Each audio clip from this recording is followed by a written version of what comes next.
కాసేపట్లో తెలంగాణ అసెంబ్లీ సమావేశాలు ప్రారంభం కానున్నాయి. సభ ప్రారంభం కాగానే ప్రశ్నోత్తరాలు ఉంటాయి. ఇవాళ సభలో పలు కీలక అంశాలపై చర్చలు జరగనున్నాయి. కేంద్ర బడ్జెట్పై సభలో తీర్మానం ప్రవేశపెట్టనుంది సర్కార్. రాష్ట్రంలో ఎన్ఐటీ ఏర్పాటు, ఆరోగ్యశ్రీ పెండింగ్ బిల్లుల చెల్లింపు, జాతీయ రహదారి విస్తరణ పనులు, ఆర్టీసీ సిబ్బందిని ప్రభుత్వం ఉద్యోగులుగా గుర్తింపు తదితర అంశాలపై చర్చ జరగనుంది. అటు మండలి సమావేశాలు కూడా ఇవాళే ప్రారంభం కానున్నాయి. బీపీఎల్ కుటుంబాలకు ఆహార భద్రత కార్డులు, కొత్త రేషన్ కార్డుల జారీ, గృహజ్యోతి పథకాలపై అందులో చర్చ జరగనుంది.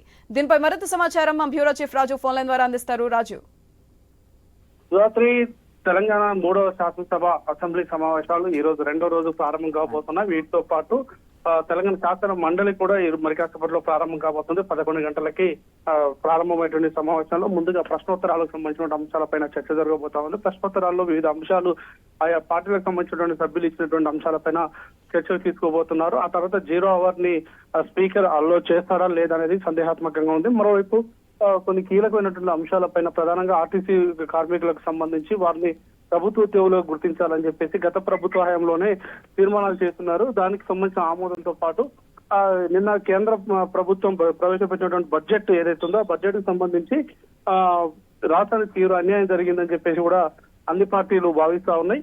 సో దానికి సంబంధించి నిర్ణయం తీసుకోవాల్సిన అవసరం ఉంది, దానిపై కూడా చర్చించాల్సిన అవసరం ఉందని చెప్పి చెప్తా ఉన్నారు. వాటితో పాటు ఇంకా కీలకమైన అంశాలు చాలా ఉన్నాయి. అవన్నీ కూడా చర్చించాలని చెప్పేసి దానికి ప్రతిపక్ష నాయకుడు కూడా సభకు రావాలి, తమ అనుభవాన్ని చెప్పాలని చెప్పేసి కూడా రాష్ట్ర ముఖ్యమంత్రి నిన్న విజ్ఞప్తి చేశారు. సో 10 గంటలకు ప్రారంభమైనటువంటి సమావేశంలో ఇంకా మరిన్ని కీలక అంశాలు ఏమేమి తీసుకుంటారు అనేది కూడా చర్చనీయాంశంగా మారింది. సుధాత్రి.